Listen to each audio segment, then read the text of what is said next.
The presentation of Toledo Stories is made possible in part by Key Bank, celebrating the strength of our region's history and supporting the promise of its future. Key Bank, achieve anything. And by the generous financial support of viewers like you. Thank you.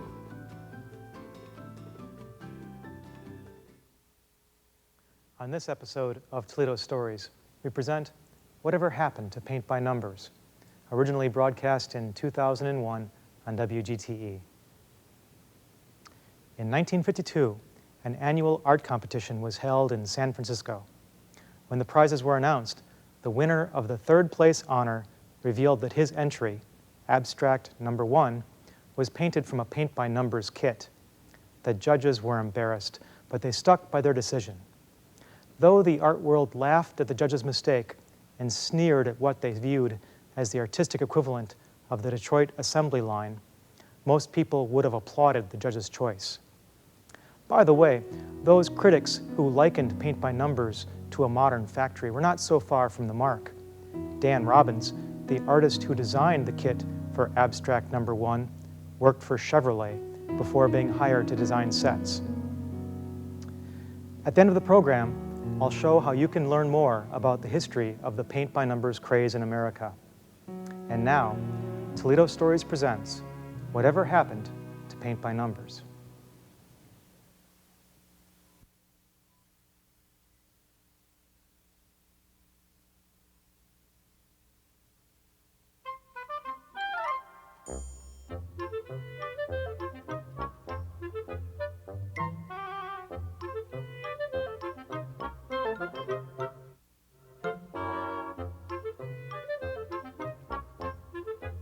At the start of the 1950s, the war was over and the economy was booming.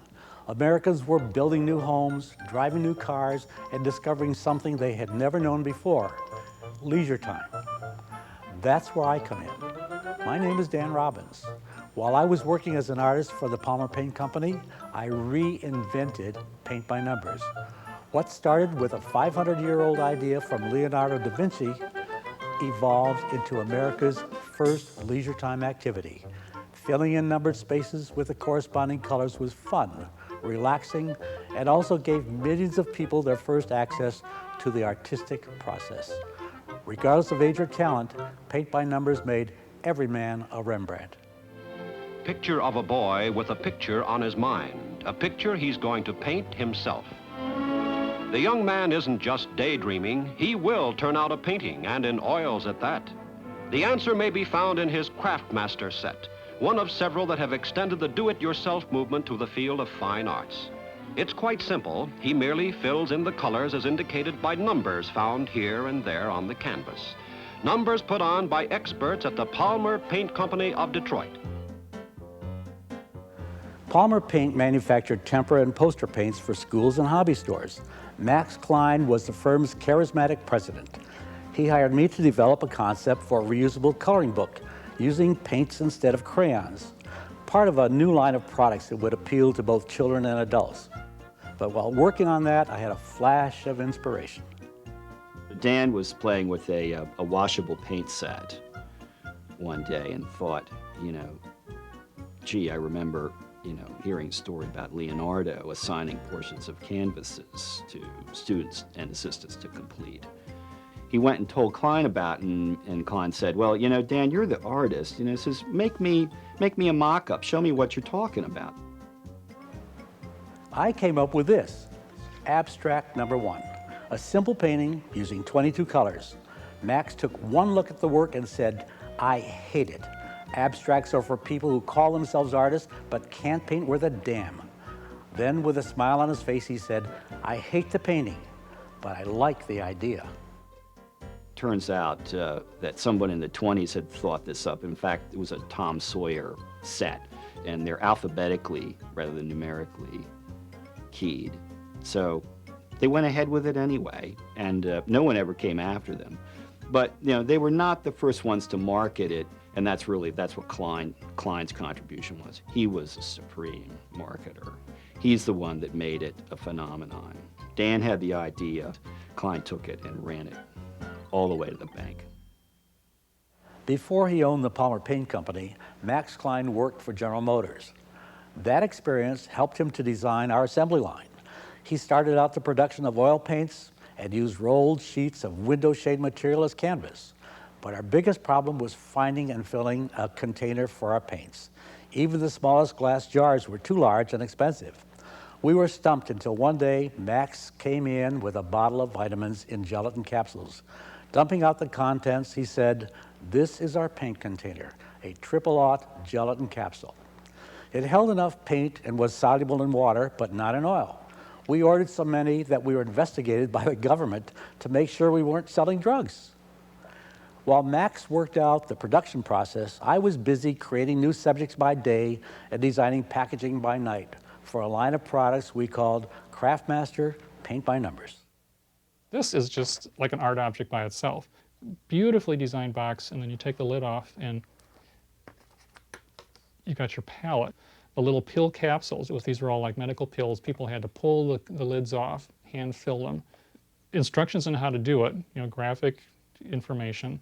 Got your brushes, comes with the picture. And it was 3 pictures. You got one large one, and the size of material they had, they figured, well, we can stick 2 more small ones on the end. So give people a little bit extra.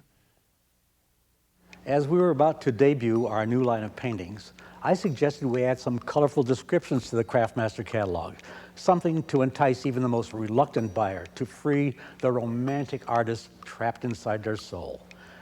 A seascape set called The Fisherman was our first attempt. Raging waters tossed the fisherman's craft, but they searched the ocean, scorning its peril. A bold brush brings to life man's struggle with the hungry sea. Or my favorite, The Bullfighter. Stand aside, you weaklings, for there the red on your brush turns magically into flowing blood as climax of Matador versus Bull draws near. As your numbered colors bring life and drama to your canvas, the excitement of the moment is without parallel, for here is tension, lust, and fury. If that didn't get you running for the cash register with a Craftmaster set in your hands, I don't know what would. With everything in place, we were ready to test market our new product. But an early mistake almost ended the paint-by-number craze before it began. Max Klein knew, the Kresge's buyer, and so they arranged for a test of the sale of 2 kits. One was the Bullfighter, and the other was the Fisherman. And inadvertently, they switched the palettes for the 2 kits and sent them off to Kresge's. And people who bought these didn't know what paint by number was. They followed the whole thing through, letter by number by number, and then they get to the end and they go, "Why is the Bullfighter's cape green?" After the Kresge's fiasco, we couldn't give our sets away. So Max and I took our act on the road all the way to New York for the 1951 toy show. We arranged for demo and display space at Macy's by guaranteeing sales, meaning we would take back any of the sets that were unsold. Rather than take any chances, Max handed $500 to our toy reps, instructing them to give the money to friends and family to buy Craftmaster sets. It worked better than we could have imagined. One way or another, our kits flew off the shelves, and we were left with more orders than we could carry. The paint-by-number craze had arrived. Do-it-yourself projects of all sorts arose in the post-war years.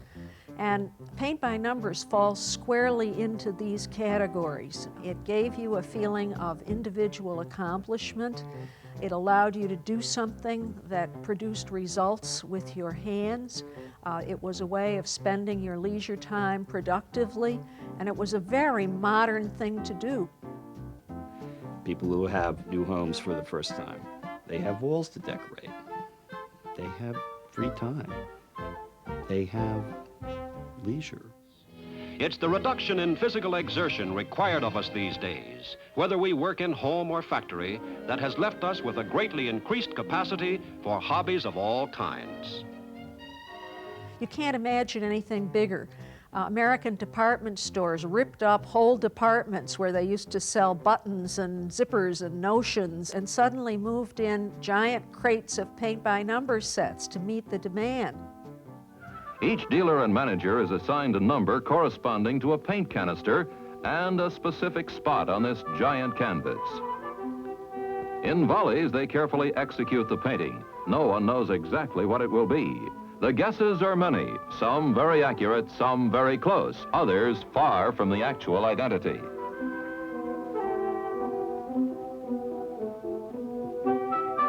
Enthusiastically, the Tupperware folks apply themselves to the job. With determination, they paint their designated areas and wonder what their finished work will be. Everyone did it. Actually, people like Nelson Rockefeller, you know, who's at this trustee of the Museum of Modern Art, philanthropists doing it. J. Edgar Hoover did it. Ethel Merman did it. Fred Waring did it. You know, these kinds of people. This was ubiquitous. As the pièce de résistance, I suppose, the word gets out that Ike, who is an amateur painter in his own right, has given out these sets as Christmas presents to his staff because he finds painting so relaxing. We see now that it's a portrait of the President of the United States of America, Dwight D. Eisenhower. The dealers and managers assemble as a gigantic crane lifts the canvas over 6 stories high.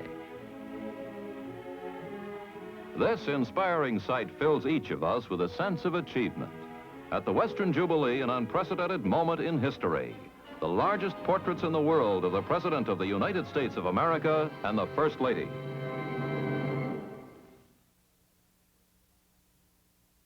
By now, paint by numbers was a hot commodity, and we had trouble filling our orders. I convinced Max that we needed to hire more artists, and the first person we interviewed turned out to be one of the best, Adam Grant. Adam Grant had begun life as Adam Grachowski, and he had been interned at Auschwitz. He was a Polish Catholic, although he'd been in the wrong place at the wrong time, 17 years old, interned in a slave labor camp, first at Auschwitz and then Mauthausen. After the war and his liberation, he came to Detroit. At the time that he answered the ad for a paint-by-number artist, he was working at Ford on the assembly line. It worked out extremely well for Palmer Paint and for Adam, who thought, my God, I can make a living as an artist instead of as a worker in a factory.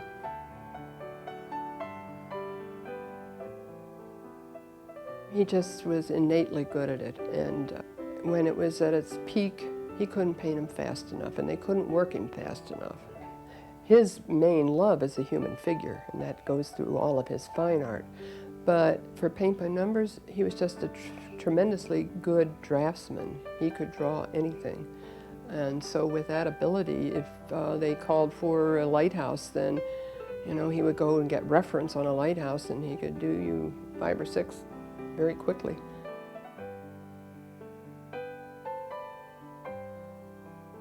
A lot of the pieces that he did, the figure studies are sort of like instantly identifiable. Technicolor, rich colors, beautiful figures, very, very polished. You knew an artist had done it. His masterwork is The Last Supper, rendering that into a paint-by-number composition. And that's the single most popular paint-by-number subject ever made. It continues to be made today.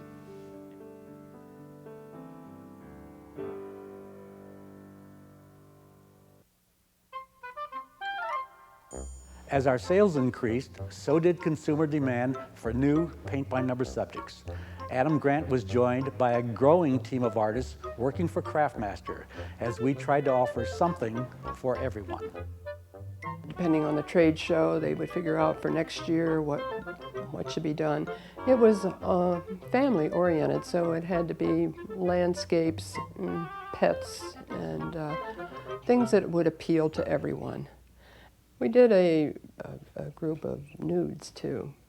which is a departure because this wasn't family oriented. And so when they put them in catalogs, they made them blank and they just said, you know, nude. First step in the process of making every man a Rembrandt is for a professional artist to paint a picture.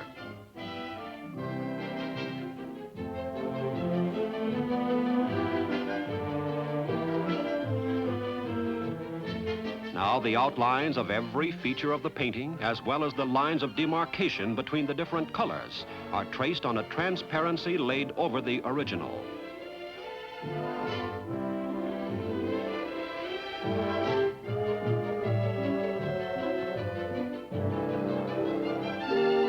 After the lines have been traced, he will put in the little numbers indicating which shades of colors to use, anywhere from 20 to 60 of them for a single painting.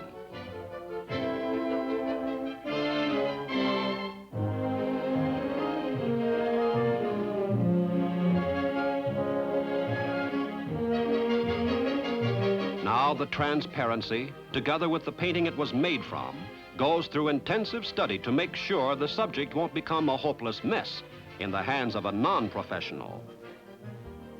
It's not as easy as it looks to be a paint-by-number designer.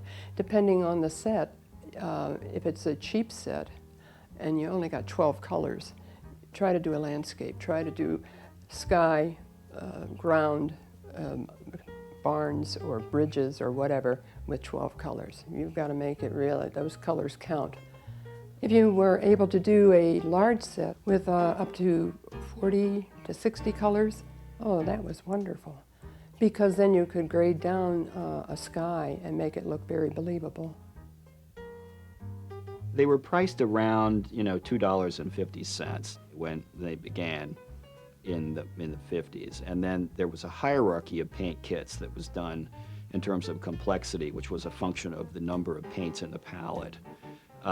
And there were some really large sets that were done that were up around 90 colors in a palette. It was extremely common to see these on the walls of people's homes.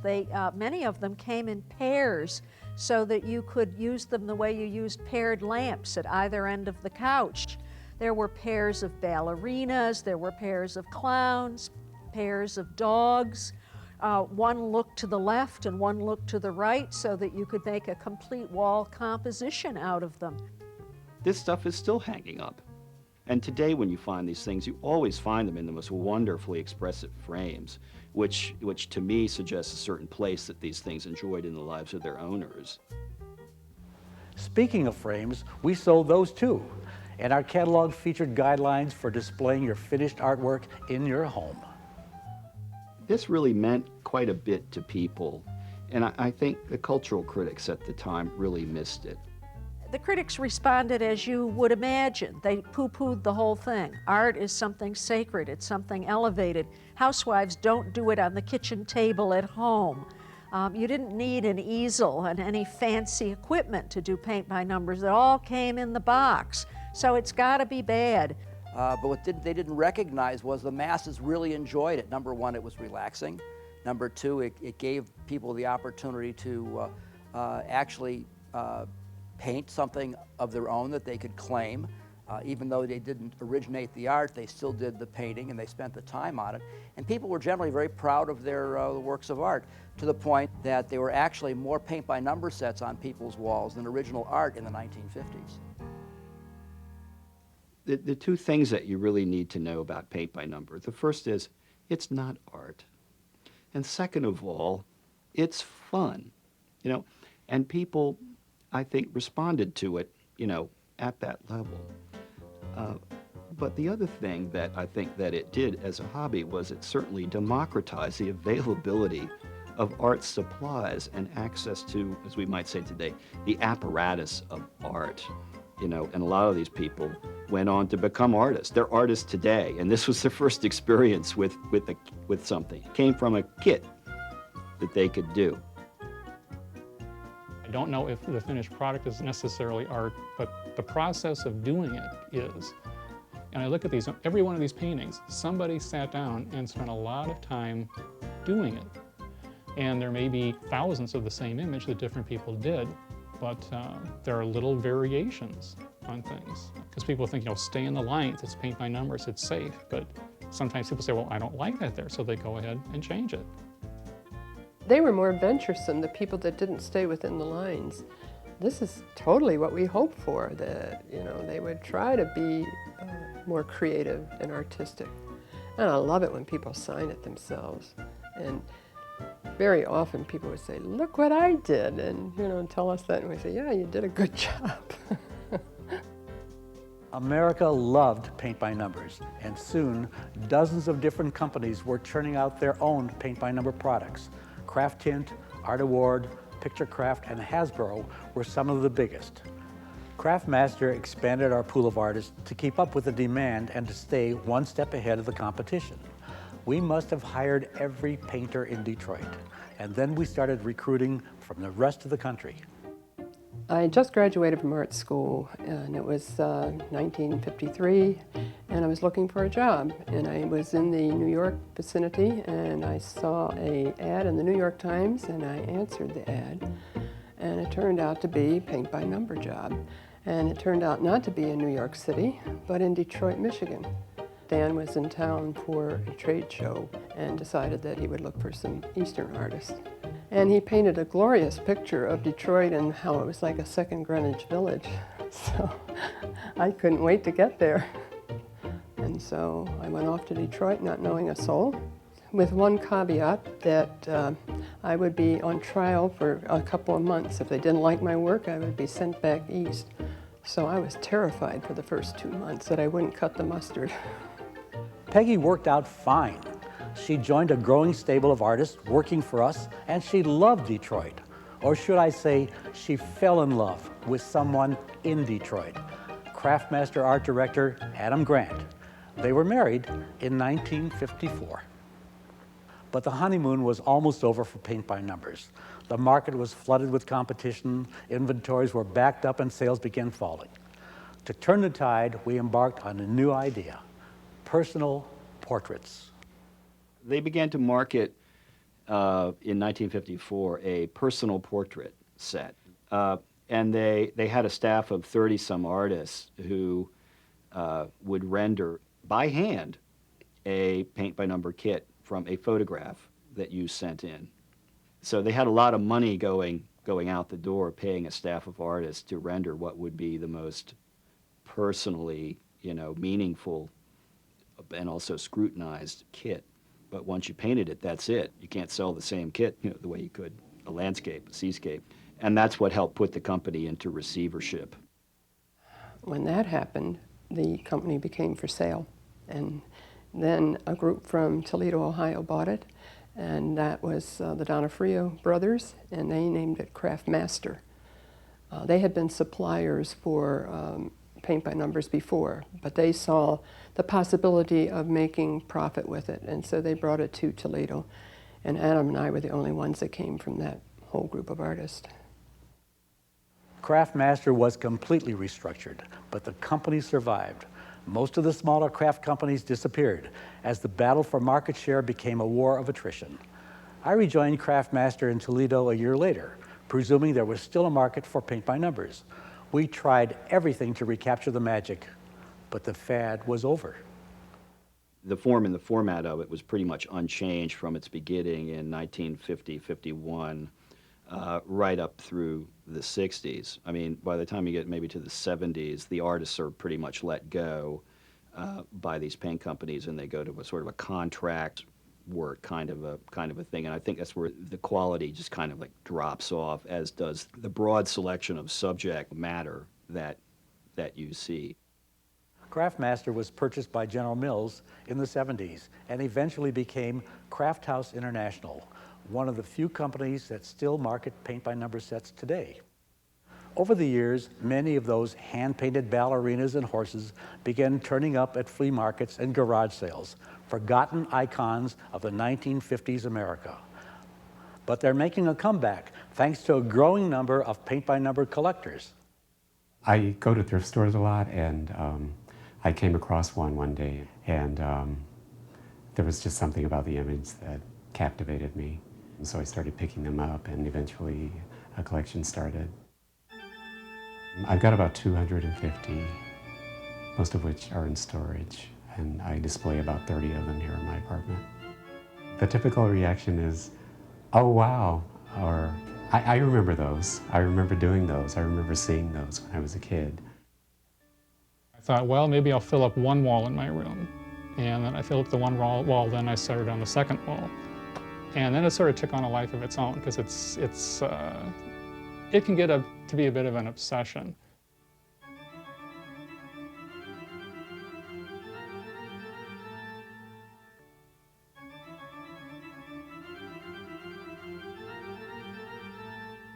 There's abstract number 1. People are always looking for that one because that's a masterpiece. That functions as a piece of art. People look for Mona Lisa. She's real popular. The nudes are very popular. Dogs and cats, depending on the dog. Horses are popular with some people. There are things like there's a set of these Ballet in the Moonlight that are just like, who took drugs and designed that one? Some people are very stingy with the paint. You can almost see the numbers through it. Other people, like I have a Jesus, where it's almost like cake frosting, but it was just beautifully done. They have this thick, rich color. It has this very tactile feel to it. I'm kind of embarrassed to say that I have paid over $100 for a 3-piece set, but I would never pay that much for a single painting. Generally, when you see them in thrift stores, they're not quite that much. It's attainable art. Today, what they go for, it depends. I mean, it's really a function of the rarity of the set. It could go for a 4-figure, if it was an abstract set, but really they're in the mid to high 2 figures. $99, that's about right. Everybody has a story about paint by numbers. It's become a part of our shared American experience. So I guess it was just a matter of time before they started appearing in museums and galleries, beginning at the Detroit Historical Society Museum. Well, I would be out there occasionally when visitors would come through and could overhear them talking about it, and I was struck by the fact that almost unanimously everybody has had some experience with it. Either as a kid they'd done one themselves, or people would say, oh, we've got one of those in the attic at home. And so there was a lot of evidence that it was a familiar thing to a lot of people. People do emote on it. I mean, good, bad, but rarely indifferent. No one's indifferent to it, which I think is really striking, because paint by number is sort of everywhere but nowhere.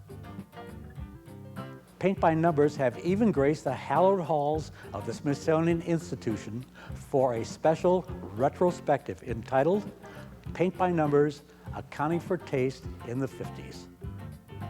When you build a show about it and you put it here, it really has a spark to it, because it's really that shock of familiarity and really not really expecting to find it in a gallery setting.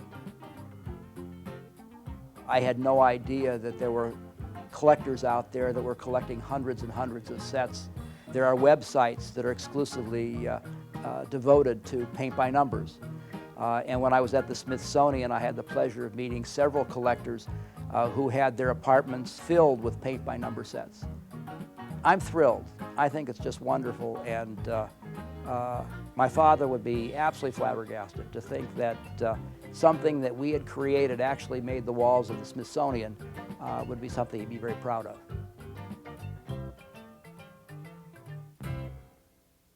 After 50 years of being relegated to thrift stores and the relentless derision of art critics everywhere, paint by numbers is cool again. The major maker of kits is Craft House International of Toledo, and they have begun introducing retro kits for all tastes and all palettes, including abstract number 1, which you can now buy and complete as a kit. I never claimed that paint by numbers was fine art. It's something comparable to singing along with the radio in the car, or playing a piece of music written by Gershwin. It's someone else's composition, but it's your interpretation of it. Good or bad, paint by numbers provided the experience of art, and possibly the confidence to try something on your own. The end is, what do you like? You like this? Fine. I like it. But what about our 10-year-old Da Vinci? Hey, he's been doing all right. Not bad when a little fellow like this can paint a picture that actually deserves a space on the living room wall. Not bad at all.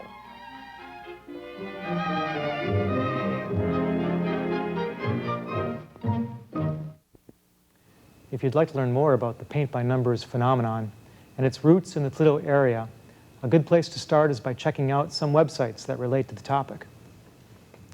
First, I'd recommend the Smithsonian Institution website, Paint by Number, which is a virtual exhibit based on a touring exhibit that the Smithsonian has put on the last few years. It has history, reproductions of the paintings, and a very good bibliography.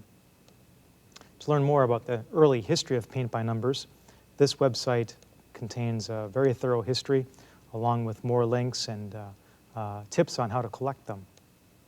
Probably the most extensive paint by numbers website is this, paintbynumbers.com. It's an archive of many original sources, including reproductions of old paint by number catalogs. You can also go to WGTE.org to learn more about the program. I'm Tim Messer-Cruz for Toledo Stories. Thanks for joining us. I'll see you next time.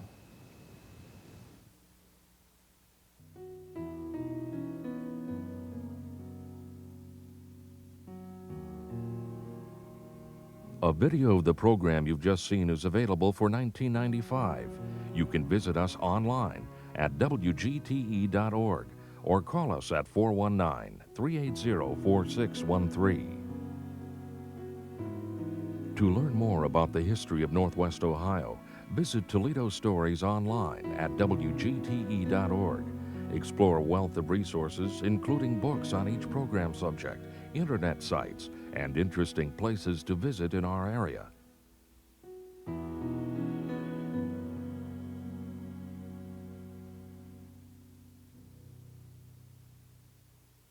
The presentation of Toledo Stories is made possible in part by Key Bank, celebrating the strength of our region's history and supporting the promise of its future. Key Bank, achieve anything. And by the generous financial support of viewers like you. Thank you.